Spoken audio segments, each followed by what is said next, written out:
Bueno, hoy vamos a ver un poquito de discapacidad motriz, pero quiero que nos centremos en cómo armar las propuestas pedagógicas, las propuestas de trabajo y las entrevistas. Es para todas, es para que las tengan juntas. Son 3, para que trabajen en equipo.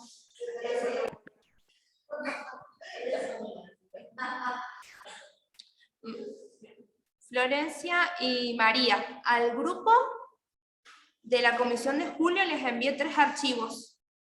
Así los pueden tener cerca y para tener en la compu algún soporte y en la pizarra también escribir. Así lo vamos charlando entre todas. Bueno, la discapacidad que nos estaba faltando revisar era la discapacidad motriz que la vamos a pasar rápidamente. La discapacidad motora hace referencia a las alteraciones del aparato motor y su funcionamiento. Pueden ser alteraciones del sistema óseo, articular, nervioso y o muscular, impidiendo en algunos casos realizar algunas actividades de la vida cotidiana. Estos serían los tipos de discapacidad motora en los niños más frecuentes: parálisis cerebral, espina bífida, miopatía o distrofia muscular progresiva, ataxia, o derivados traumatismos cráneoencefálicos. La gran diferencia es que algunos afectan al coeficiente intelectual y hay otros que no. Así que en este caso, ustedes tienen ahí una propuesta para una niña que tiene ataxia, pero no tiene discapacidad motriz, discapacidad intelectual. Acá vamos a ver algunos consejos para mejorar la atención en el aula. Los ejes fundamentales a tener en cuenta son autonomía del niño, especialmente respecto a su movilidad. En el centro y en el aula deben estar preparados para que el alumno pueda desplazarse sin problemas con la silla de ruedas o el andador. O sea, ustedes tienen que asegurarse de que en el caso de usar silla de ruedas o un andador o alguna otra prótesis o apoyo que necesite en el cuerpo estén en las condiciones dadas y espaciales para que él pueda estar en el aula.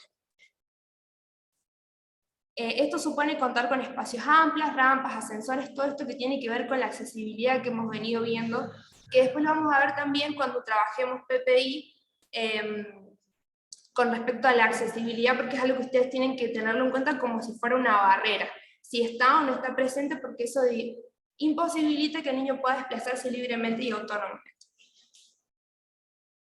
También tienen que fijarse si los cuartos de baño y el mobiliario está adaptado. Y es importante que pueda acceder al material escolar y a los juguetes sin problema en el aula. Eso quiere decir que si todos los juguetes están dispersos, digamos, en el piso, ustedes deberían buscar alguna mesita para que los juguetes estén arriba y él pueda directamente ir a buscarlos solo. Cuando hablamos de contar con apoyos pedagógicos, hablamos de trabajar interdisciplinariamente. Y en cuanto al desarrollo social, no hay que olvidar que la dificultad para moverse e interactuar con el entorno va a afectar el desarrollo de estos alumnos en los niveles sociales, cognitivos y emocionales. Muchos niños con discapacidad motriz sufren de baja autoestima porque ellos tienen conciencia y noción de que tienen una dificultad diferente a la de los demás. Que hay cosas que por ahí no las pueden hacer y que ellos quisieran, por ejemplo, ir a jugar o ir a correr, ir a patear una pelota o cortar algunas cosas, recortar, y no lo pueden hacer solos. Entonces es necesario que podamos trabajar muy arduamente la autoestima con ellos. Y también utilizar los sistemas de comunicación alternativos, que son los que vimos la semana pasada con los dispositivos electrónicos. Ya hemos visto que necesitamos para todos los niños con discapacidad, es una generalidad, utilizar fotos, dibujos, imágenes, tableros organizados con sílabas, pictogramas, aplicaciones móviles. Y bueno, ahora vamos a ir leyendo, antes de pasar el ejemplo de la propuesta, quiero que trabajemos entrevista. Tenemos 2 tipos de entrevista, una que es estructurada y una que es semiestructurada y no estructurada. La estructurada habla de que tienen preguntas cerradas, que ellos responden como si fueran cuestionarios, las semiestructuradas, que son preguntas amplias, donde ustedes realizan una pregunta y los papás van respondiendo, y otro tipo de entrevista que es la libre, donde va surgiendo en el momento. Nosotros las que vamos a utilizar para poder armar un plan de trabajo, un PPI y demás, van a ser las semiestructuradas. Igualmente, me olvidé de subirlo porque lo tenía descargado, les mandé un modelo de entrevista cerrada. que eso tiene todo ya directamente, se los mandé para que ustedes lo descarguen, y para que si les queda algo que quieran saber, pueden ampliarla con entrevista semi-estructurada, que es esta. Lo subí ahora, lo mandé al mail, así que lo van a subir los chicos directamente, pero les voy a mandar otro mail mandándoles la entrevista estructurada, así directamente ustedes la imprimen y la tienen para hacerla con los papás más rápido. Ese es por ejemplo, si ustedes llaman a los papás o las llaman ustedes y se juntan directamente, hacen esa que es más cortita, y si les queda algo para saber, ustedes la saben más o menos cómo ampliar.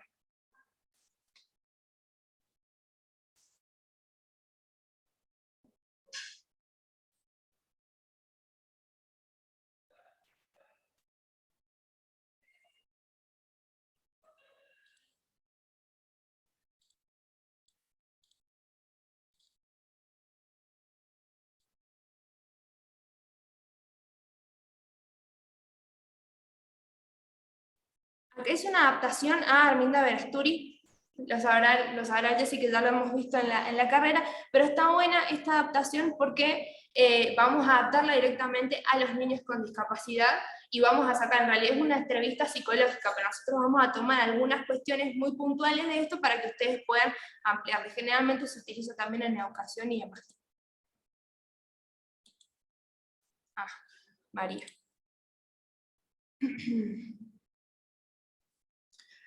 En lo posible, uno de los puntos centrales es que la entrevista sea solas con los papás, porque por ahí se movilizan situaciones y si el niño está presente están los papás más pendientes del niño.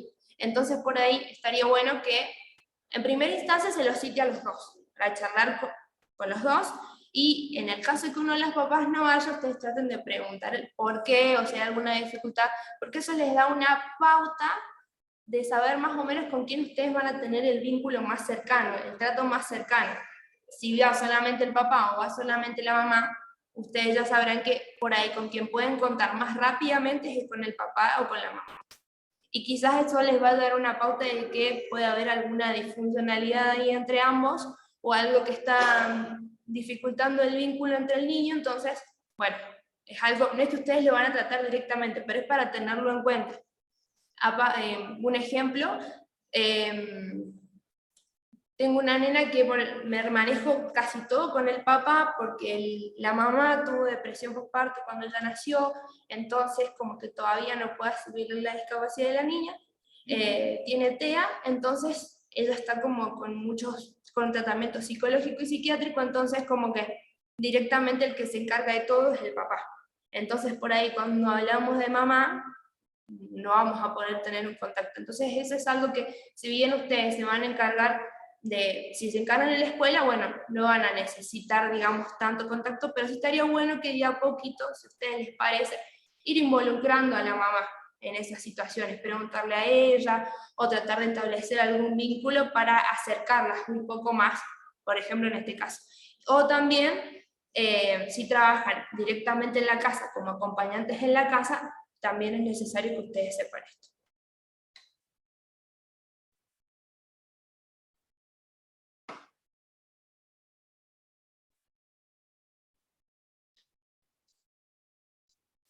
La entrevista no puede parecer nunca un interrogatorio o enjuiciamiento, para que ellos se sientan incómodos, por ejemplo, de hacer preguntas puntuales y que, por ejemplo, ¿va a las terapias y por qué no va a las terapias?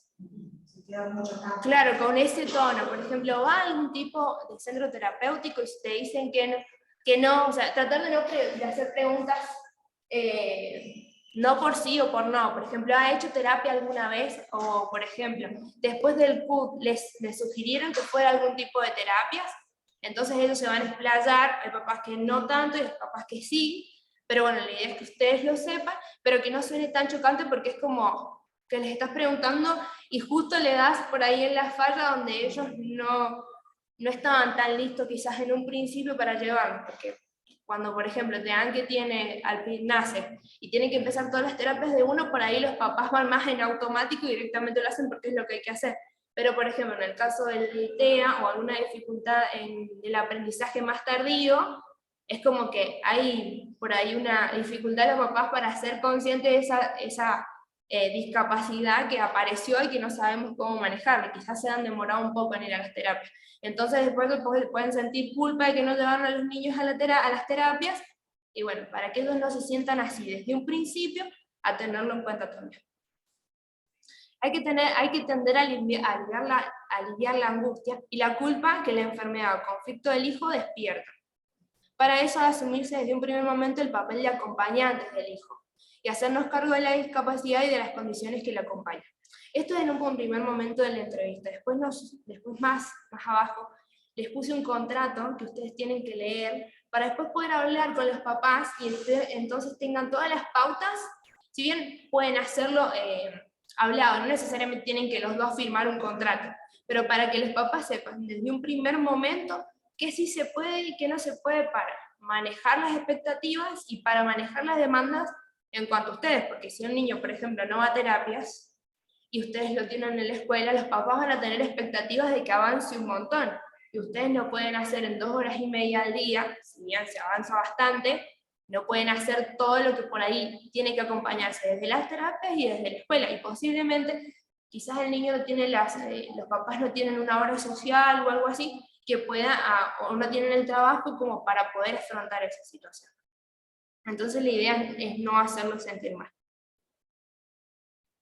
Los datos que dan los padres suelen ser inexactos, deformados o superficiales, pues no suelen tener conocimiento cabal de la situación.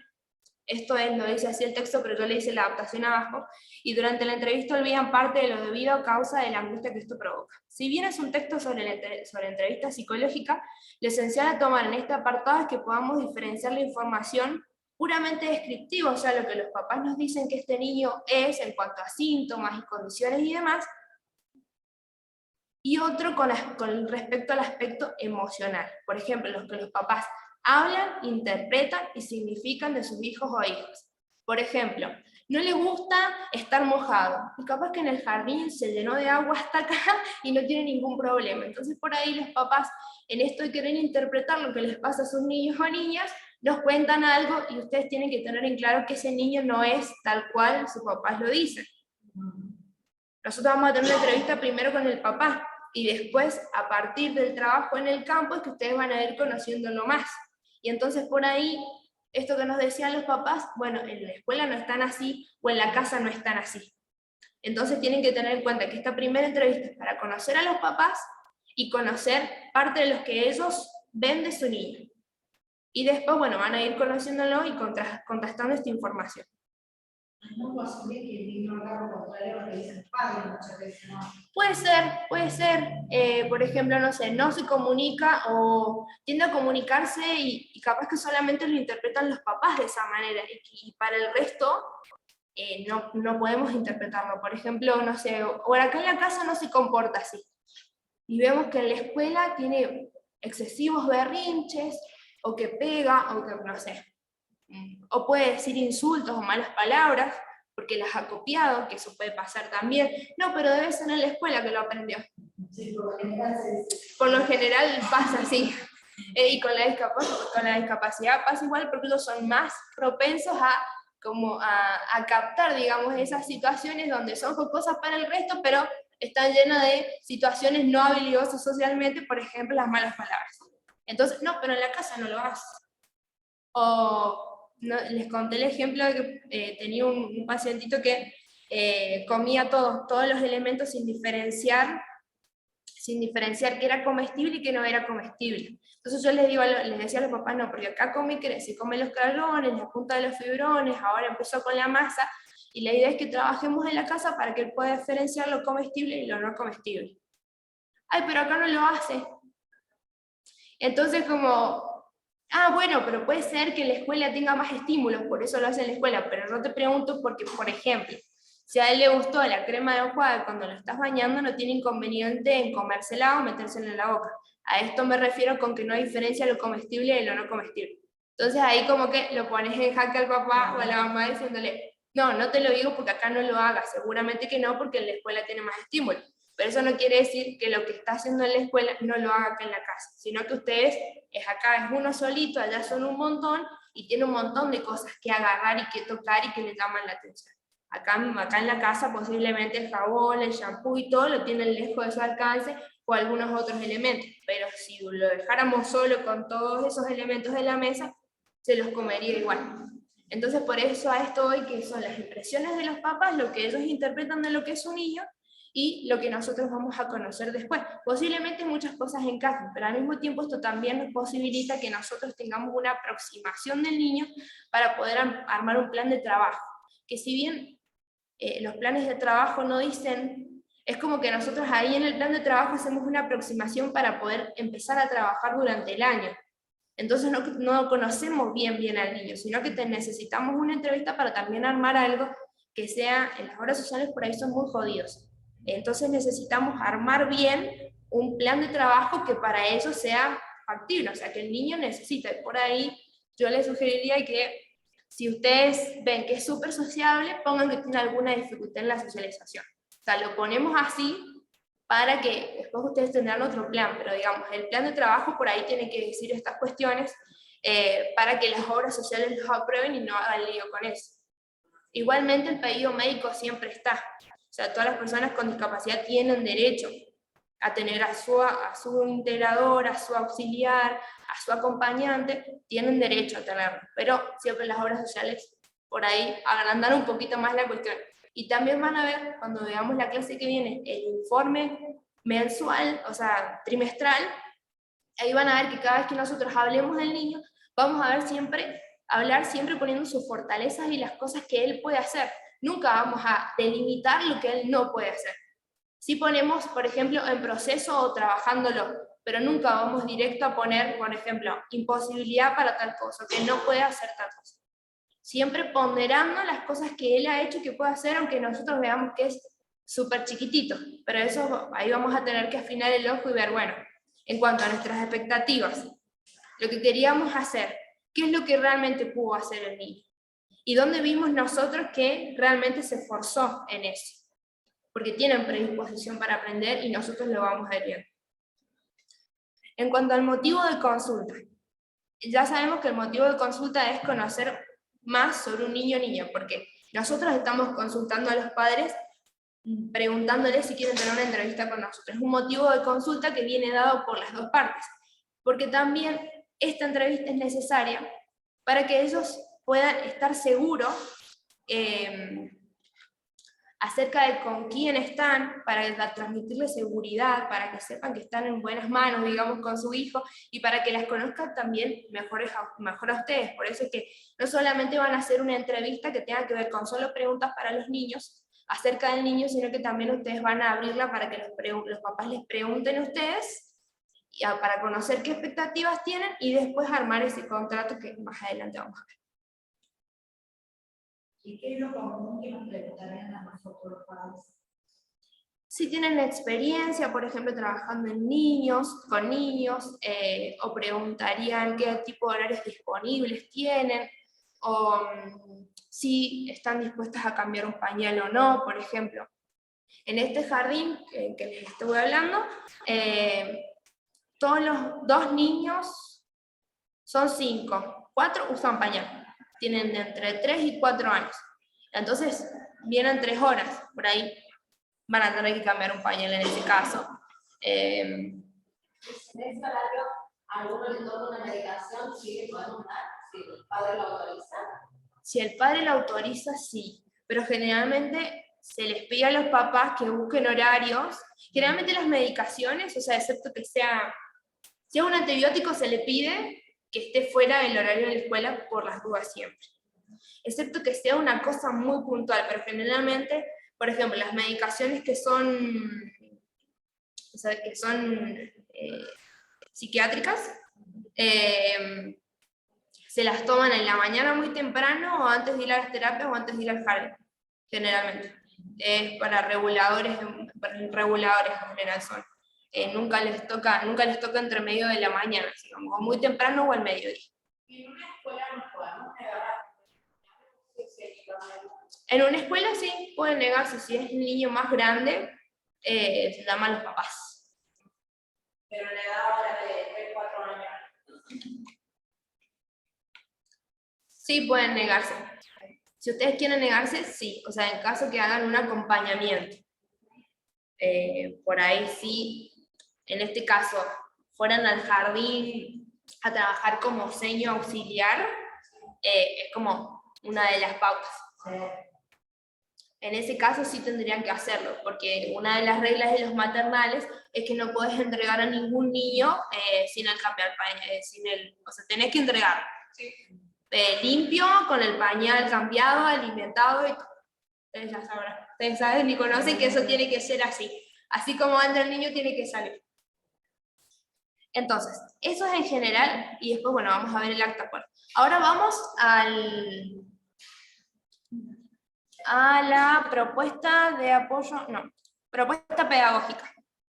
Si querés abrirlo, María y Gabriel, para que lo vayamos leyendo. ¿Tienen juntas? Ahí la pueden ver igual, pero creo que está muy chiquitita. Sí, la de letra violeta. Ahí. Bueno, ustedes por ahí tienen para anotar, todas para anotar. Perfecto. Propuesta didáctica para un niño con deficiencia motora escolarizado. Si está escolarizado, más o menos, ¿cuántos años debe tener? Sí, bueno, dice que tiene 6, pero más o menos en esa edad. El CUD de cualquier discapacidad se otorga a partir de los 3 años.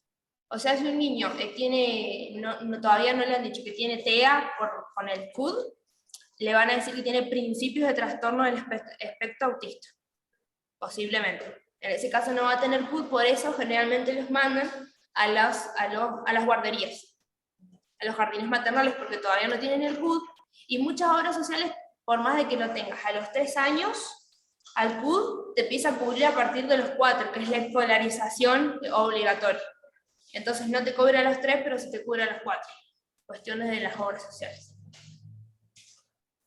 Bueno, datos del centro. Ya sabemos que la discapacidad es deficiencia motora. Colegio público ordinario que integra preferentemente a alumnos con deficiencias motoras, se encuentra en un barrio urbano con nivel socioeconómico cultural medio, imparte educación infantil, educación primaria, que tiene 2 aulas por nivel, un equipo docente que cuenta con un maestro de pedagogía terapéutica, un maestro de audición, lenguaje, fisioterapeuta, 2 cuidadores, y una visita del miembro del servicio pedagógico educativo. Eso quiere decir que tiene un gabinete. Esta escuela tiene un gabinete pedagógico. Datos del alumno. Ana tiene 6 años, sufre parálisis cerebral. Este año comienza el primer ciclo de educación primaria. Parálisis cerebral tipo atáxica en grado severo, por lo que presenta una deficiencia motora que le obliga a desplazarse en silla de ruedas. Coeficiente intelectual en intervalo de la normalidad. ¿Qué preguntas pueden haberle hecho a los papás esta profe para tener estos datos? Pensemos en preguntas abiertas. ¿Qué tipo de capacidad presenta? En cuanto si tenemos que organizarlo así, tenemos familia, embarazo, parto, discapacidad, enfermedad. O sea, si tenemos que empezar una entrevista, hablamos primero de los datos personales del niño, que se llama Ana, que tiene 6 años, que tiene parálisis cerebral, qué tipo de discapacidad tiene, como dijo Jessie, y cómo está conformado su núcleo familiar. Esto no lo ponemos directamente acá, pero sí nos va a servir después. Así que esa es una pregunta que tiene que hacer. Claro, si va a la escuela, no va a la escuela y a qué grado va.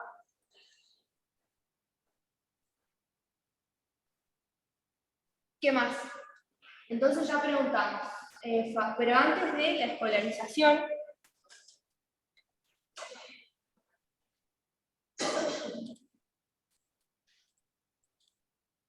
ahí voy a...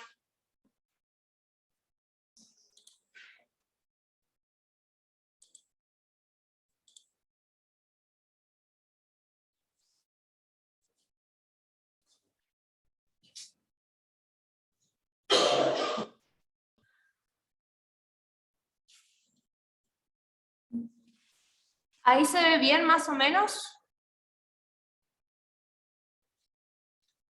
Genial. Ahí les puse que preguntar por ambos padres.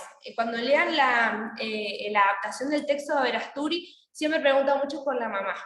Pero en nuestros tiempos modernos, ahora se pregunta por ambos papás. Necesitamos de ambos papás. Necesitamos saber no solo qué pasó con el embarazo, cómo fue el parto, sino pensando también ese acompañamiento de diada mamá-bebé con alguien que está cerca y que acompaña a esa diada, que es el papá. También necesitamos saber qué pasa con ese papá. O sea, cómo nos vamos a vincular, porque a partir de eso nos vamos a vincular con él. Y las preguntas abiertas tratan de que no sea por sí o por no. Ya preguntamos por la familia, ahora tenemos que preguntar por los papás, cómo está compuesta la familia. En vez de no preguntamos directamente por papá, hermanos y demás, preguntamos cómo está compuesta la familia. Entonces ellos nos van a decir, y tiene un hermanito, una hermanita y nosotros, pero nosotros estamos separados. No vamos a andar en eso, no nos sirve, digamos. Directamente, bueno, preguntamos qué lugar ocupa él, si es el más grande, si es el más chico, si tiene otros hermanitos más grandes, si es el del medio. Porque por ahí eso también va con que si tiene algunos caprichos y demás, puede ser que sea el más chiquito. O capaz que a él le pongan, como tiene una discapacidad, ponen mucha energía en él, pero también tiene hermanitos más chiquititos. Entonces, bueno, vamos viendo cómo es la dinámica. No pueden preguntar, o por ejemplo, en vez de preguntar eso, podrían consultar, ¿hay algún antecedente o alguna otra discapacidad en la familia? Anoten esa pregunta para que se acuerden. ¿Hay algún antecedente de alguien en la familia que tenga discapacidad o alguna otra persona con discapacidad en la familia?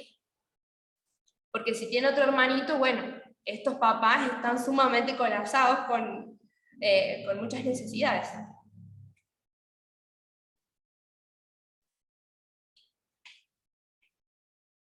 Y ahí, bueno, ahí pueden preguntar después de eso, ¿cómo fue el embarazo? ¿O cuándo se enteraron? ¿Ves? Porque como no estamos hablando de una entrevista psicológica, pueden preguntar, bueno, ¿y cómo se enteraron ustedes que tenía? Depende, si ustedes leen que es algo que lo tuvo desde que nació, preguntan, ¿y cómo fueron esos primeros momentos con él? O directamente preguntan, ¿y cómo se enteraron? ¿O qué es lo que ustedes veían? ¿Y cómo lo fueron abordando? Después pueden preguntar, hacer esa pregunta general, ¿y cómo lo abordaron? ¿O hay algo que les interese contarme que yo tenga que tener en cuenta? Y entonces ahí pueden explicar otra pregunta de, ¿tiene alguna enfermedad además, o sea, una enfermedad asociada? Que eso nos va a servir también para ver si tiene alguna enfermedad autoinmune, entonces quizás, no sé, en invierno falte mucho. O tengamos que cuidarlo más del viento, o puede tener una alergia, o no puede comer ciertas cuestiones, o está medicado. Dentro de todo lo que tiene que ver con embarazo, parto y demás, va todo esto hablamos de las cuestiones físicas también. En cuanto a, depende de la edad, ustedes preguntan. Si es muy chiquitito, si toma la teta, si no toma la teta, y si es un poco más grande, preguntan directamente sobre y controla esfínteres, o cómo va al baño, o usa pañales, directamente preguntan si usa pañales. No ahondan en la lactancia porque no nos interesa saber cómo tomaba la teta, digamos. Si no es algo que, por ejemplo, le costó muchísimo tal cosa, o todavía duerme con nosotros, cosas así muy puntuales. ¿Cómo se alimenta? Eso es re importante, porque depende de cómo es la alimentación, y que ustedes también van a tener que hacer ajustes ahí. Si trabajan en la casa y tienen una alimentación desorganizada, no es que van a poder llegar a hacer un montón de cambios en la casa, pero sí a tenerlo en cuenta por si es algo que tienen que ajustar o no tienen que ajustar. En cuanto al sueño también, preguntar cómo duerme, si le cuesta más levantarse en las mañanas, si le gusta dormir la siesta, si se levanta sobre la hora para ir a la escuela, porque quizás si se levanta sobre la hora para ir a la escuela y almuerza y va en el horario de la tarde, lo vamos a tener de dormir. O molesto, o haciendo la digestión, o sea, entonces como que se ponen incómodos con la panza y todo, y por ahí es necesario que ustedes lo sepan para que también tengan en cuenta que sí, estuvo comiendo, se levantó tarde, estuvo comiendo y se siente mal, y ustedes lo ven que se sienten mal, no es aleatorio, digamos, sino es que le duele la panza, tienen que tomar los papás y demás, son cosas que son necesarias. En cuanto al lenguaje, En cuanto al lenguaje, ustedes tienen que preguntar si hay algo que a él, con lo que él se comunique mejor. Por ejemplo, una de las niñas en la tarde dice mucho Papá Nieves. Yo empecé hace poquito y le escucho que decía Papá Nieves, Papá Nieves, Papá Nieves, y que quería un cuento de la granja de Zenón. Entonces le pregunto a la otra señora, ¿vos sabés quién es Papá Nieves? Porque yo no de dibujos animados, como que digo, me debo haber perdido algo. Y me dice, puede ser el de Peppa Pig. Y hoy hablé con el papá y le digo, discúlpame papá, te hago una consulta. ¿Qué es Papá Nieves? Porque lo nombra mucho y hoy nombró a Mamá Nieves y algo de Abuelo Conejo o algo así. Ah, me dice, Papá Nieves soy yo. No sé cómo le surgió la idea de ponernos a todos como si fuéramos animales. Entonces yo soy Papá Nieves, Papá Liebre, está la Mamá Liebre y el abuelo no sé por qué es Abuelo Conejo. Entonces todo el tiempo los nombra. Y ella tiene un lenguaje de una niña con TEA ecolálico. O sea que te repite todo atrás de lo que vos decís. Vamos a jugar con la misma prosodia, con todo igual, así como lo es. Entonces eso es algo importante del lenguaje. La marcha también es importante. Si tiene alguna dificultad en la marcha, si tarda mucho en caminar, como si, por ejemplo, suele tener algún dolor o alguna afección en las piernas o en los brazos. Hay niños que, por ejemplo, tienen una discapacidad X y tienen, por ejemplo, otro síndrome que puede ser en los huesos de cristal, entonces tenemos que cuidarnos muchísimo más. Entonces es necesario saber también todo eso. Acerca del juego, qué le gusta jugar, qué no le gusta en cuanto al juego. Y siempre pregunto, bueno, ¿cómo la alimentación es algo general? Entonces los papás nos van a decir todo lo que le gusta, o todo lo que no le gusta. Entonces, cuando nos digan todo lo que le gusta, preguntamos lo que no le gusta también, y si tiene alguna alergia o algo así. Bueno, juego, escolarización, y algo importante es preguntarle también, para que sea más ameno, que ustedes sepan, un día en la vida, que los papás les cuenten, un día en la vida, ¿cómo es un día en la vida de su niño? En general. Entonces, ¿qué ellos les cuentan? Bueno, ¿qué hace desde la mañana hasta que se acuesta? Y algo que le gusta hacer mucho. Un fin de semana y cómo son los feriados. Y si tienden a hacer algún plan familiar o algo que les guste mucho, como ir a la plaza o que ustedes necesiten saber. Y después algo más que les gustaría saber o agregar. En la entrevista cerrada que les voy a mandar ahora cuando llegue a casa, tiene todas unas preguntas acerca de cómo es la familia, los datos personales, y después tienen algunas preguntas como preguntas un poquito dirigidas, pero es mucho por sí o por no, para que se explayen un poco, y les dice cómo es emocionalmente ese niño. Si es alegre, si es triste, si tiende a ser desorganizado emocionalmente, o sea que hay momentos que está muy arriba y otros momentos que está muy abajo. Entonces eso también es para tenerlo en cuenta, y en ese caso ahí podrían profundizar para que, por ejemplo, si dicen sí, hay momentos en que es muy alegre y otros que está muy abajo, o otros momentos que están muy sobreexaltados y que después tienen un berrinche y no para de llorar. Estaría bueno preguntar si ellos pueden identificar en qué horarios ocurren esos cambios bruscos de emoción, para que sepan si es que sucede en la escuela o en la casa o en los momentos en donde ustedes van a estar o en donde más o menos ocurren, para que lo tengan en cuenta. Por ejemplo, comunicación y lenguaje. Acá han hecho preguntas acerca de eso y nos ha dado que buen nivel de comprensión del lenguaje, la expresión oral se encuentra obstaculizada por el bajo tono muscular de labios, carrillos y el consecuente babeo, por la incoordinación y arritmia respiratoria. Las personas que tienen parálisis cerebral pueden tener, cuando es severo como tienen todas esas dificultades a nivel muscular oral, entonces les cuesta mucho. Por eso emite sonidos ininteligibles. Si le entienden algunas palabras, sí, no, papá, agua, controla la cabeza, el contacto ocular, expresa sus necesidades mediante expresiones faciales y gestuales. Sociable y simpática, no obstante presenta periodos de aislamiento e inestabilidad emocional. Y entonces ustedes Esto, la persona que preguntó esto hizo esa pregunta, bueno, emocionalmente, ¿cómo le anotan ustedes que es durante el día? ¿O cómo la ven que ella se manifiesta durante el día o con qué situaciones particulares también? ¿Se pone irritable o no? ¿Se desorganiza o está muy alegre o no? Dificultades manipulativas, miembros superiores e inferiores, desplazamiento de la silla de ruedas en autonomía. Esto tiene que ver con el desplazamiento y la autonomía, entonces también ustedes pueden hacer una pregunta acerca de en qué momentos ella suele estar más sola o qué situaciones son más propensas para que ella pueda estar sola sin acompañamientos. Eso también lo pueden preguntar.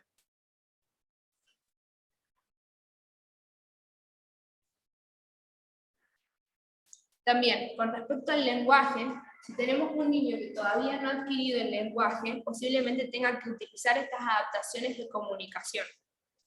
Y a veces puede ser que lo haya logrado o como no. Si en algún momento trabajan con un adulto que tiene, por ejemplo, ahí lo van a ver, retraso madurativo profundo, hay ciertos espacios de simbolización que no ha adquirido. Entonces hay cosas que ustedes no van a poder utilizar. Ahí vamos a ver algunos ejemplos para que ustedes tengan en cuenta y vean qué errores cometí yo cuando hice ese plan de trabajo, y lo vamos a ir revisando para que ustedes no lo hagan. Eso lo vamos a dejar por ahora hasta ahí, porque después vamos a seguir trabajándolo en la clase que viene para armar el PPI, porque seguramente si trabajan en las escuelas les van a pedir ayuda. Si bien lo hace la escuela, ustedes tienen que saber cómo llenarlo. A veces les pasa que eso se tiene que hacer a principio de año, pero muchas veces no lo hacen a principio de año.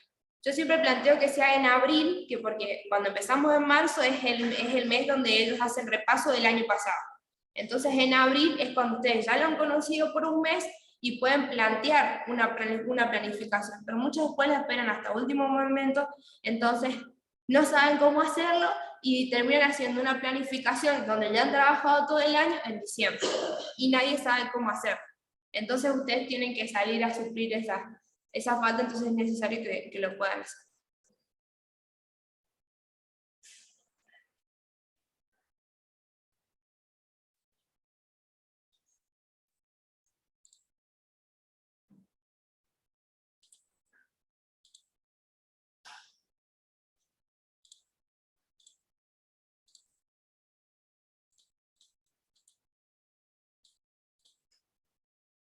Bueno, contrato con la familia. Es imprescindible que el acompañante tenga pleno conocimiento y conciencia de sus limitaciones en el ejercicio de la profesión. ¿Qué cosas ustedes no pueden hacer? No pueden hacer diagnósticos, no pueden hacer ningún tipo de tratamiento terapéutico que hayan visto por ahí, esas cosas no.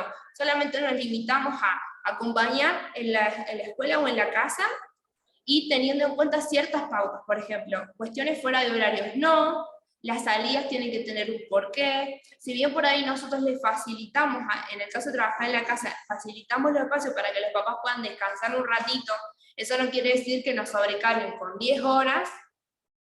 Ay, no, ¿sabes que no vengas?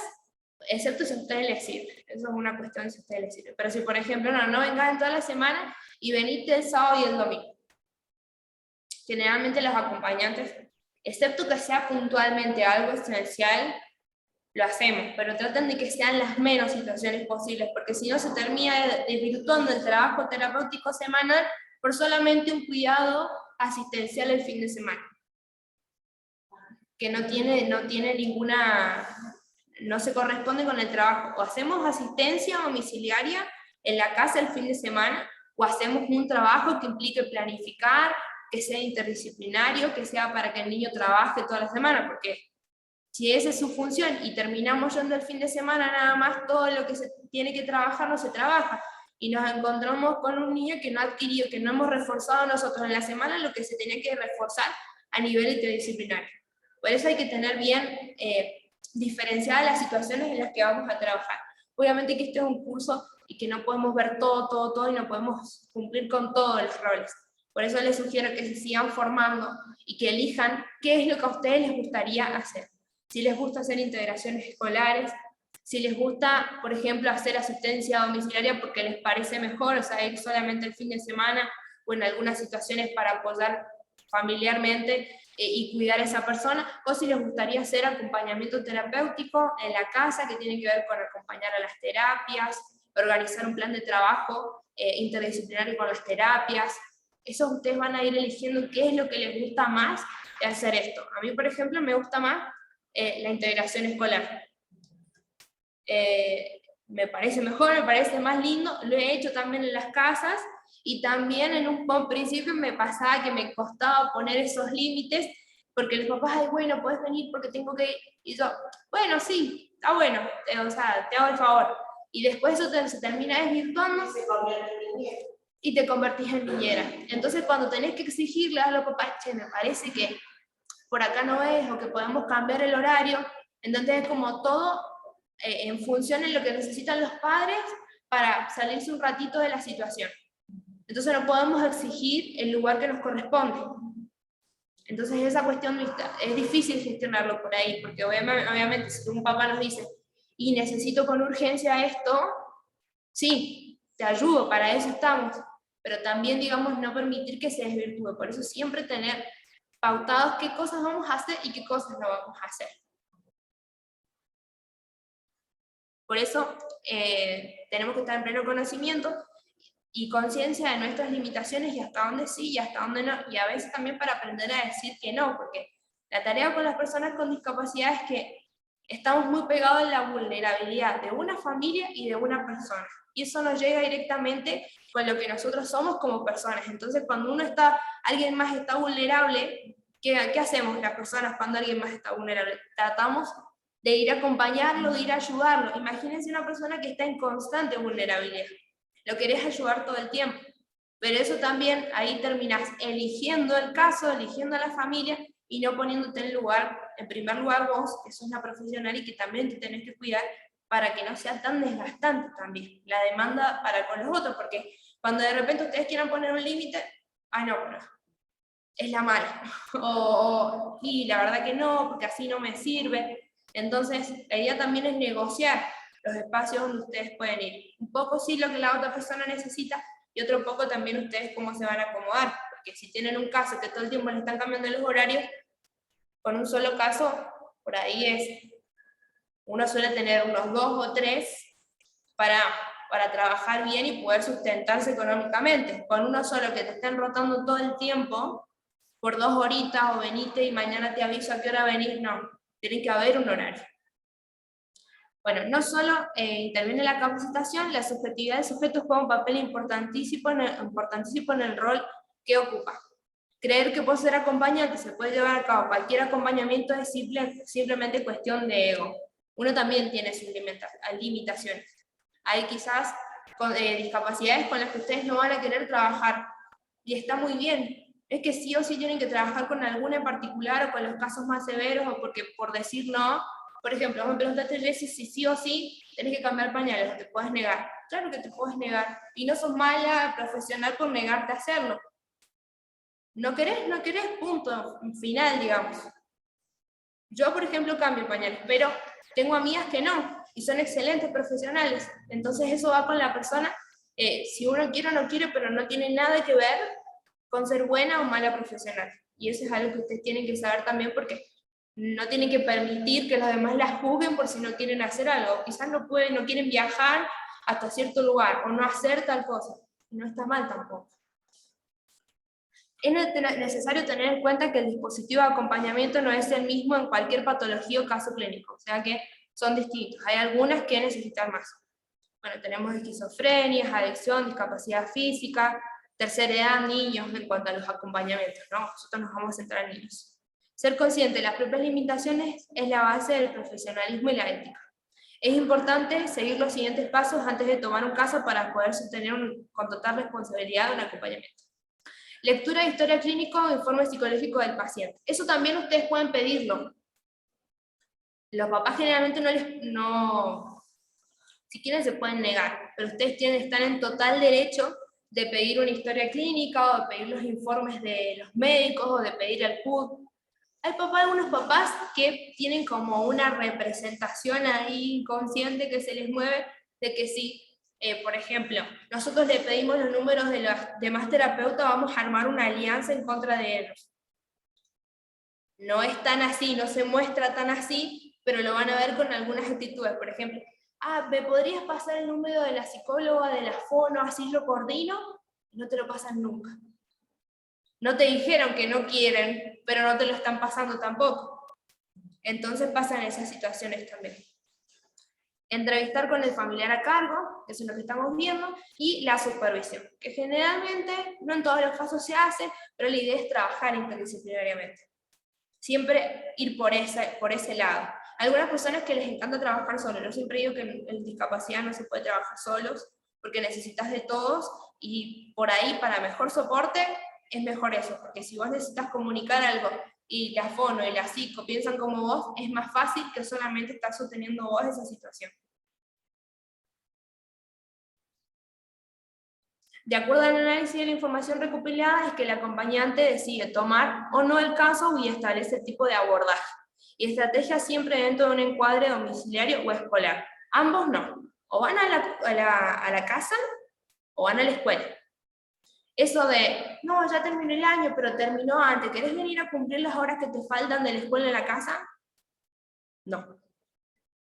Tienen que poder poner ese límite, porque si no lo ponen, después ustedes se vuelven como multifacéticos. Y tienen que hacer todo, entonces la demanda es extrema. No.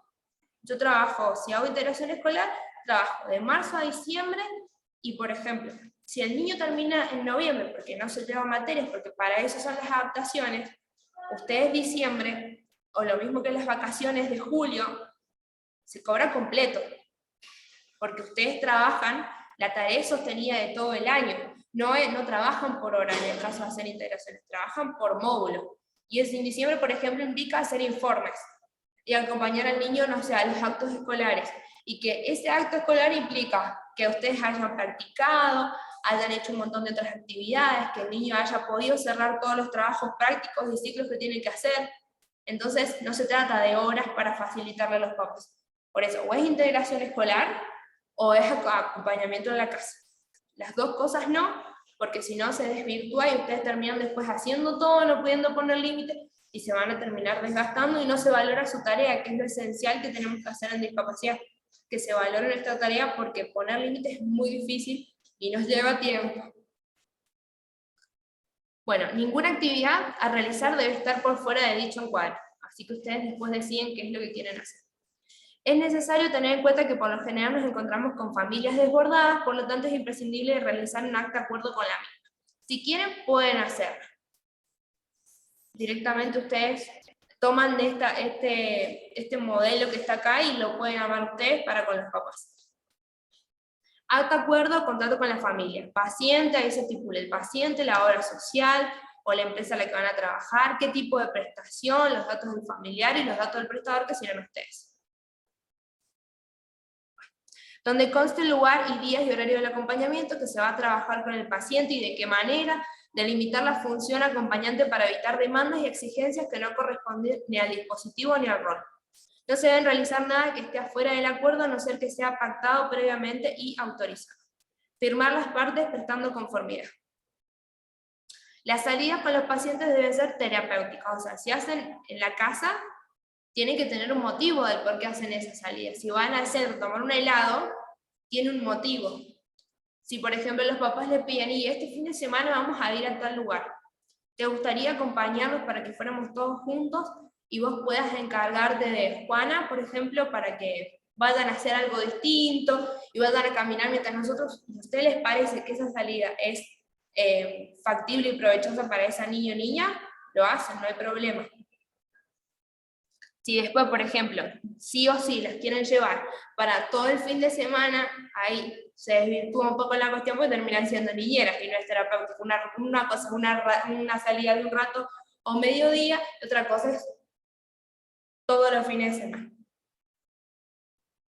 No se realiza una salida solo porque la familia lo pide, ni por tranquilidad de los otros, y las mismas deben constar en el acta de acuerdo. El mismo puede ser modificado de acuerdo a la evolución del paciente. Obviamente que, como todo, tiene una modificación periódica. Si ustedes quieren sacar algo o poner algo porque les parece que eso va a mejorar a la autonomía del paciente y que se sienta mejor, lo hacen. Se pone paciente para poner, hay muchas formas de decirlo, generalmente se puede ser usuario, el afiliado o el acompañado.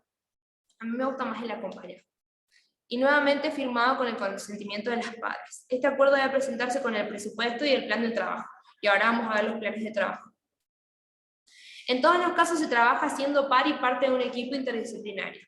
El acompañante es el profesional que trabaja en la cotidianidad del paciente en función a su entorno. Para ser claro, es quien conoce los pormenores en la realidad del paciente. Por eso es una parte fundamental en el tratamiento, ya que su aporte muchas veces es decisivo. Es por esto que mejor trabajar interdisciplinariamente, porque son varias las partes que pueden aportar la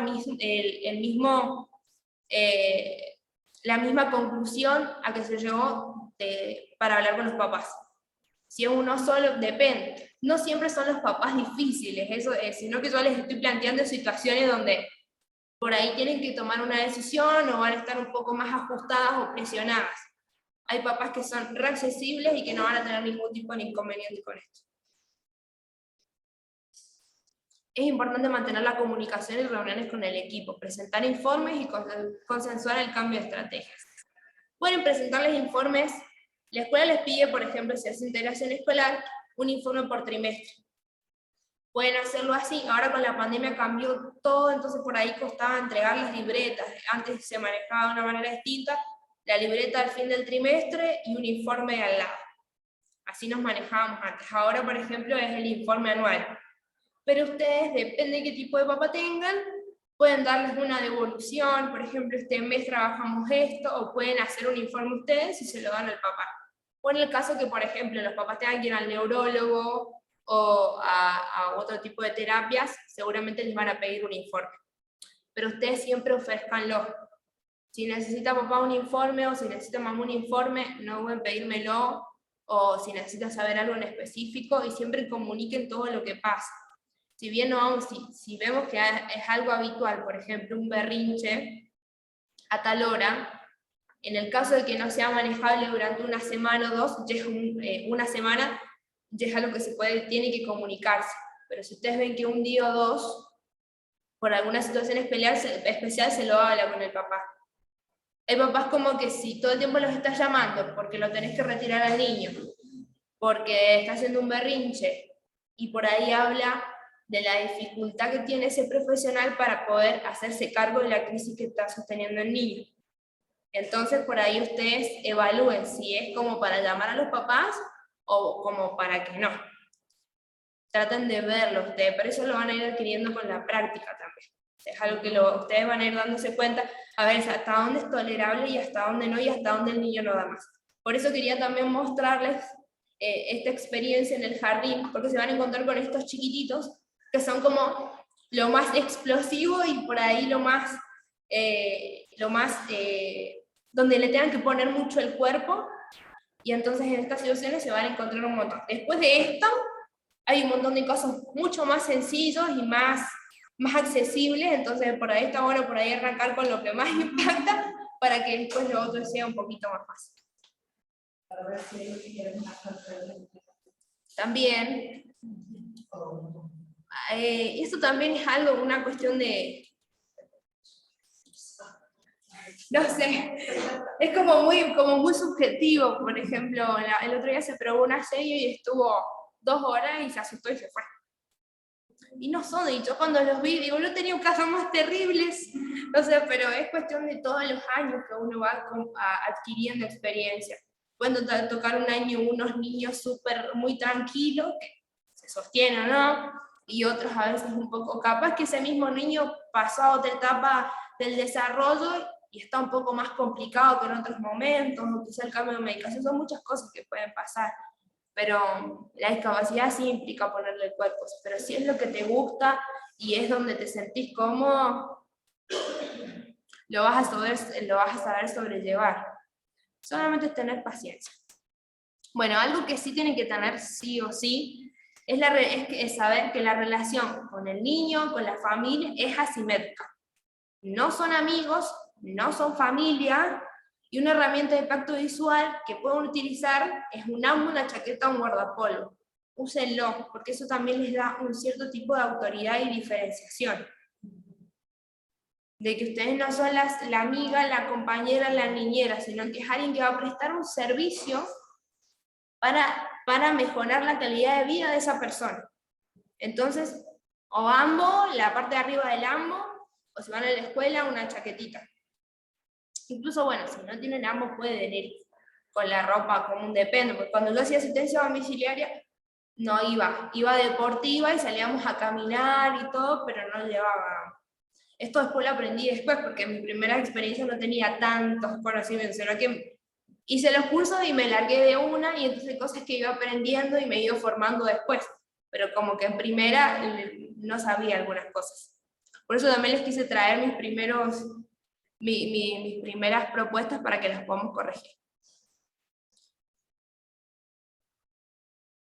Bueno, esto también habla de los límites. Es importante que el acompañante tenga los seguros que correspondan. Algunas obras sociales le van a poder pedir un seguro de responsabilidad civil, si son monotributistas y demás. Eso lo que hace es protegerlos por todo riesgo y mala praxis. Yo no lo tengo, pero hay algunas escuelas que se lo piden, por ejemplo la mixta te lo pide, así que eso es algo que lo pueden conseguir en cualquier lado, así que no se preocupen, preguntan por ahí. Yo no tengo ahora un contacto, pero en el caso de que llegara a suceder, bueno, lo conseguimos si necesitan ustedes. O preguntan por ahí, un seguro de mala praxis es lo que les van a pedir seguramente. Plan de trabajo. Acá les voy a mostrar uno domiciliario y otro escolar. El formato general es así. Datos del afiliado, todo plan de trabajo que se presenta a las obras sociales lo debe tener. Datos del prestador, que va acompañado con un currículum vitae de ustedes, y que ese currículum tiene que estar actualizado, pero solamente tiene que tener aquellas actividades que ustedes tengan de cuidado de personas, más los cursos que han hecho, más si han cursado alguna otra cosa más, las experiencias laborales con trato de personas, y no, o sea, todo lo que tenga que ver, por ejemplo, si han trabajado en kioscos y atención al cliente y demás, eso lo saca, porque este es un currículum académico, que es el que tienen que presentar. Alta de AFIP y alta de rentas. O alguien que estos datos del préstamo pueden estar, si alguien le factura, puede tener los datos de la persona que le facture, y el plan de trabajo lo hacen ustedes. Descripción del afiliado, tomaremos este dato desde las entrevistas, y tienen objetivos generales y objetivos específicos. Si se trata de abordaje escolar, van a poner qué se quiere trabajar académicamente, y el área emocional y el área de socialización. Y si trabajan abordaje domiciliario, van a trabajar alguna cuestión física. Siempre es necesario que ellos mantengan el cuidado personal y todo lo que tenga que ver con la actividad física. Entonces ahí van a poner unos objetivos específicos que tengan que ver con actividades físicas al aire libre o recreativas para generar un bienestar también físico, y también hablamos del área emocional y social. Entonces esas tres áreas se trabajan cuando hablamos de abordaje domiciliario. Y el horario y la prestación, y también hay algunas que les solicitan un presupuesto, que se los dan ellos y ustedes lo agregan. ¿Cuáles son las características del plan de trabajo? Debe ser conciso, fácil de leer, sin profundizar demasiado en situaciones diarias de la vida cotidiana del afiliado. Ordenado y claro, y los objetivos generales y específicos tienen que estar acordes a las necesidades y condiciones de la persona a acompañar, equilibrando las expectativas de las familias y las nuestras. No pongan cosas exageradas que no puedan lograr. Traten de hacerlo así. Ahora bueno, después de que hemos leído todo esto, vamos a ir con la propuesta que dice Abraham.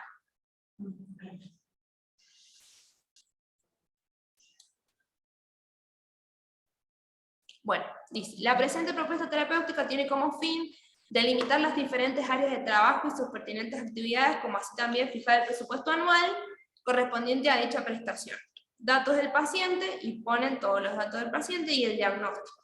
Según el CUD. Según el CUD decía, retraso madurativo profundo y ceguera. Y los datos del acompañante, que estos eran los míos. En este caso, lo leemos y ustedes me dicen qué errores hay acá. En el mes de octubre se concretó una entrevista en la vivienda de Abraham, donde se encontraban presentes sus padres y uno de sus hermanos. Se pudieron recabar algunos datos para la posterior realización de la propuesta terapéutica. Los espacios en la casa están dispuestos de forma tal de que Abraham pueda desplazarse tranquilamente. Cuenta con un patio trasero donde suele pasar mucho tiempo. Sus padres y hermanos están pendientes de él de forma constante, ya que depende totalmente de un otro que pueda asistirlo en sus actividades diarias como comer, cambiarse e higienizarse. En su hogar no suele utilizar pañal, pero sí son indispensables en las salidas. En cuanto al aspecto comportamental, Abraham se comunica mediante algunos sonidos, aplausos, utiliza el agarre si necesita algo, si tiene hambre o quiere ir a algún lugar, no posee dificultades en la marcha. Actualmente concurre al centro de día a Páez. Aquí es la descripción del paciente. ¿Qué piensan que puede estar bien y qué piensan que puede estar mal?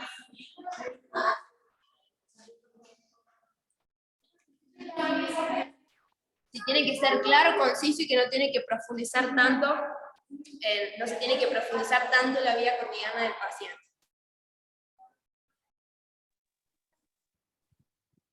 El poner el espacio de cuando se encuentra en la casa, por ejemplo.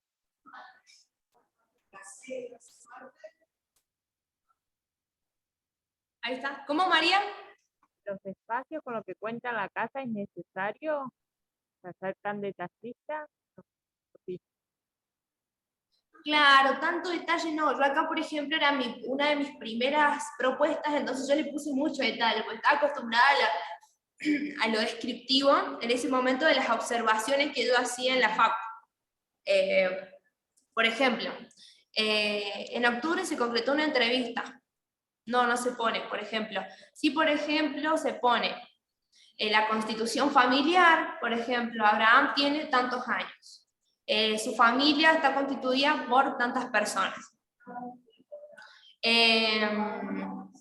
Quizás esto de los espacios en la casa sí, porque es donde él suele pasar mucho tiempo. Quizás un poquito eso, pero un poco más acotado. Pero, por ejemplo, sus padres y hermanos están muy pendientes de él. Eso no tiene relevancia. Y además muchas veces pasa en las obras sociales que casi no lo leen, pero ustedes tienen que aprender a hacerlo bien.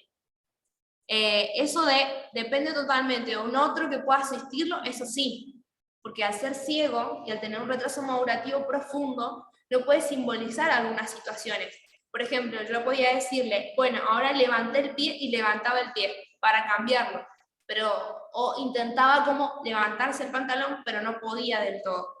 O sea, no podía ver dónde estaban las diferentes situaciones, los diferentes lugares, pero sí él tenía ubicado dónde estaba la cocina, si quería comer algo, o dónde estaba el baño, si quería ir al baño, pero nada más. Por eso dice que se comunica con sonidos, aplausos, y utiliza el agarre si tiene hambre y quiere ir a algún lugar. En este caso, Abraham en ese momento tenía 25 años, era una asistencia en casa. Pero a lo que voy de esto es que es muy profundiza mucho en cuestiones cotidianas que no tienen mucho que ver. Sí podemos descripción del paciente, cómo se comunica, si necesita mucho, depende mucho del otro o no, y cómo es la constitución familiar, si es una familia, digamos, que acompaña o no, que eso es indispensable, porque si es una familia, por ejemplo, y tiene muchos hermanos, la obra social te va a decir, pero ¿para qué querés el acompañante si tenés un montón de hermanos que lo pueden cuidar? ¿Entienden? Entonces, podemos poner como los padres se pueden comunicar con él, o por ejemplo los papás trabajan mucho, entonces él pasa mucho tiempo solo, no tienen con quién dejarlo, o algo así. En caso de la descripción del paciente, o pueden ponerlo también en otro aspecto, pero eso en la descripción general tiene que ir porque es una justificación del por qué ese niño necesita. Si bien se lo van a dar igual, pero las obras sociales lo piden. Pero eso nos favorece decir la verdad. Si habla o no, se puede poner. Sí, si habla o no, se puede poner. Él, por ejemplo, emitió sonidos nada más, y gritos, o lloraba, si estaba enojado o algo así, pero no tenía un sistema, o sea, ese era su sistema de signos, pero no tenía un habla, digamos, ni sí, ni no, eso no lo utilizaba. Y bueno, concurría al centro de Guía País y después dejó de ir. Objetivo general. Como objetivo general se pretende establecer un sistema de comunicación que se corresponda a las necesidades de Abraham y que sea funcional a su estimulación y autonomía. Esta propuesta está orientada a organizar los tiempos y espacios tanto de él como de su entorno. Eso sí, en este caso estaba bien planteado el objetivo general, pero en el caso de Abraham, de ya tener tantos años, y por ahí su familia estar tan acostumbrada a su forma de comunicación, era como era algo que no se iba a poder lograr, de hecho no se logró. Estuve 2 años, no se logró armar un sistema de comunicación distinto, o sea, ya tenía su sistema que era los gestos, el grito y llevarte a distintos lugares. Era como... ¿Pero tuvo acompañantes antes o nunca tuvo acompañantes? Fue a la escuela desde que era chiquitito, al centro, primero a una escuela, y después sí, pero al tener retraso madurativo profundo, nunca pudo adquirir, en las clases anteriores vimos que cuando no se puede adquirir el lenguaje como nosotros hablamos, porque no hay si hay una simbolización, pero por ejemplo se utilizan los SAC, que son los sistemas de comunicación a veces, no se logra la simbolización. No se pueden simbolizar los objetos, sino que solamente se simbolizan situaciones, por ejemplo, llevarme y traerme para algún lado si quiere algo. Y ese es su sistema de comunicación. No podemos, por ejemplo, vamos acá abajo, como no lo conocía tanto, puse se implementará la utilización del bastón blanco. Nunca se va a poder utilizar un bastón blanco porque no tiene asimilada la simbolización. Para poder usar un bastón blanco tenés que saber que así para arriba es poder caminar derecho, por ejemplo, o pararlo así es que querés parar, entonces, o señalar tal lugar. Entonces, para poder utilizar ciertas simbolizaciones, tiene que haber una capacidad para simbolizar desde ese lugar, y en este caso no la había. Por eso no se logró. Por eso no se logró, además de que la familia estaba tan acomodada, digamos, a su situación, así. Entonces, por ahí hacer algo distinto, no, y además él tenía muchos problemas autoinmunes que se reforzaban en el invierno y terminó internado un montón de veces. Entonces, como tenía hígado graso y demás, hicieron como que estaba muy enfermo también, con tiroides también tenía, entonces sí lo que pudimos hacer fue lograr algunos cambios en la alimentación, porque comía muy mal. Entonces, ahí con la mamá pudimos hacer que comiera más frutas y verduras que no le gustaban, y eso sí pudimos hacerlo. Por ejemplo, no utilizaba cubiertos, comía con la mano. Y por ahí el uso de cubiertos es algo que sí se podría haber logrado. Pero bueno, también yo me encontré con un hombre ya de 25 años y con retraso madurativo profundo. Pero se los traje para que vean cuáles son algunas cosas que yo había puesto mal para que ustedes cuando lo tengan que hacer lo hagan mejor. Pero que tengan una guía, por ejemplo, área emociones, autonomía y cognición, área salud física, área socialización, para que lo puedan dividir así y ustedes puedan ir poniendo todo lo que hemos aprendido o al cabo así. También se pretende generar un espacio de expresión corporal con música. Eso sí se logró porque teníamos, la mamá nos compró un parlante gigante para que lo usáramos con él, así que podíamos tener todo el espacio de música que quisiéramos, así que poníamos música, bailábamos juntos, salíamos a caminar en espacios que no fueran peligrosos. Dice, este contará con caminatas guiadas a diferentes lugares que se encuentren cerca de su casa, donde se identifiquen peligros y donde no se identifiquen peligros y obstáculos. Si van a salir, tienen que tener en cuenta cómo es la marcha de esa persona y cómo va cambiando. En el caso, por ejemplo, que no tenga dificultades en la marcha cuando lo conocen o la conocen, pero después sí, eso va a tener que cambiar. Quizás antes hacían caminatas re largas y ahora van a tener que hacer caminatas más cortitas.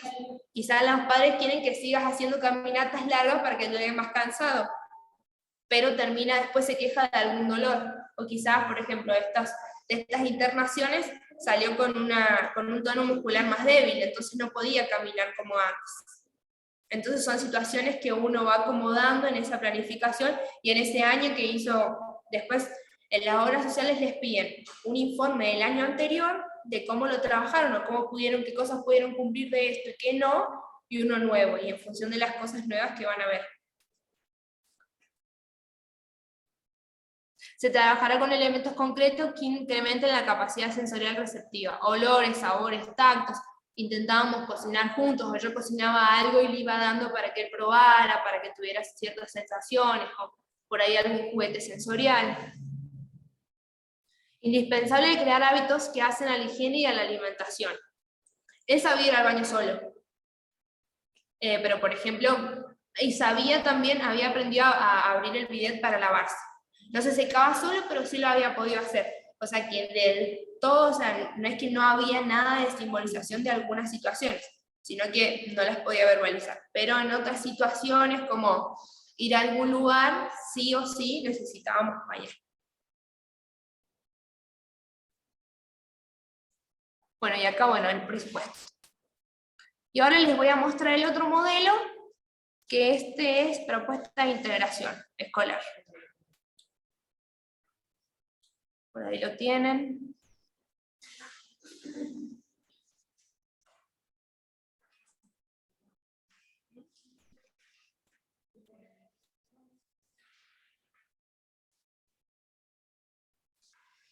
Entonces, el servicio será prestado en la escuela tanto, y ponen el nombre de la escuela donde va el niño o niña.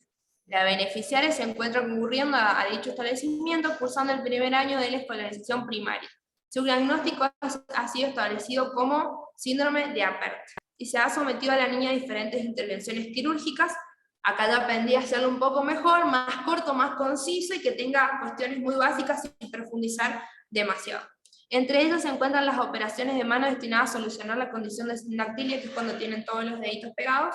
Entonces ella tenía solamente, le habían operado para abrir estos dos, para que pudiera utilizar el lápiz y pudiera agarrar otros elementos. Y es por esto, poseen manos y pies. Es por ello que Jimena necesita un apoyo constante en las actividades motrices que lleva a cabo en el colegio. Eso lo pusimos así, pero después cuando yo la fui conociendo no necesitaba tantos apoyos. Picar la pelota lo puede hacer, tirar la pelota también lo podía hacer, correr también lo podía hacer, y el agarre del lápiz lo aprendió a hacer también. O sea, al principio costaba un poco porque era primer grado, pero después no tenía ningún problema. Pero ahí donde tuvimos que poner eso también era para que lo cubriera la obra social. Asimismo, su atención tiende a dispersarse. Eso sí era real. No logrando realizar las tareas escolares diarias, también se dispersaba bastante, asimilar nuevos conceptos, eso no, porque asimilaba todo perfectamente, no había una discapacidad intelectual en esta niña, en su condición, en su discapacidad, no había una dificultad de aprendizaje. Presenta dificultades para internalizar hábitos y momentos propios del aula. Eso sí, porque estaba como un poquito inmadura, pero porque salía de sala de 5. Entonces por ahí ningún niño en primer grado, claro, puede hacer todo y adquirir y sentarse y hacer las 4 horas en un primer momento. Se quedaba y lo hacía, pero después estaba como, daba vuelta, deambulaba, se ponía a charlar con las amigas. Objetivos y funciones. La presente propuesta tiene como objetivo general delimitar funciones y actividades del rol de apoyo a la integración escolar, como así también fomentar el trabajo interdisciplinario, siendo el nexo entre la escuela, entre la escuela, el aula, la familia y los profesionales a los que concurre la niña habitualmente. Esta escuela en particular tenía una sola seña especial y un aula aparte para los niños con discapacidad, donde se los llevaba un rato a los que no tenían acompañante y después se los llevaba de nuevo al aula. No todas las escuelas funcionan así, a mí no me gusta ese formato, pero en esta escuela funcionaba de esa manera. A la seño tampoco, pero estaba haciendo una suplencia. Y generalmente el PPI, que lo hicimos a función de esta planificación también, sí, lo hicimos por Drive. Así que después lo voy a traer para que lo tenemos la semana que viene. Y cómo se proponen los siguientes ítems para trabajar el proceso de escolarización. Realizar adaptaciones de acceso al material de estudio. Adaptaciones de acceso porque la niña no tenía ninguna discapacidad intelectual. O sea que solamente acceso a la información para que le fuera más fácil a ella, pero nada más. Y en las áreas que se requieran. Agilizar las actividades diarias con material concreto. Establecer límites para el logro de la internalización de hábitos escolares. Acompañar el proceso de socialización. Generar un vínculo y buena comunicación con el alumno, los docentes y familias. Trabajar de la interdisciplina con los docentes y profesionales. Incentivar espacios de autonomía donde se pueda desplegar más habilidades sociales. Promover espacios de escucha activa ante las demandas y necesidades de la niña para mejorar su confianza en sí misma, potenciar sus habilidades y capacidades. Y finalmente se pretende mejorar la calidad del proceso de escolarización durante el ciclo lectivo tanto. Entonces tienen dos formatos, pueden hacerlo subdividido en áreas que ese es un mejor formato cuando hablan de asistencia de acompañamiento en la casa, y puede hacer este otro que es como, tiene lo mismo, porque se trabajan todas las áreas, pero en un formato como más cortito. Y este tiene re poquitas hojas. 2 hojitas nada más. Así que bueno, eso sería todo. Los van a tener para que ustedes también los puedan descargar, y en el caso de que lo tengan que hacer directamente, vayan acomodándolo. Espero que les haya servido y nos vemos la próxima. Buena semana. Nos vemos, profe, buena semana. Nos vemos.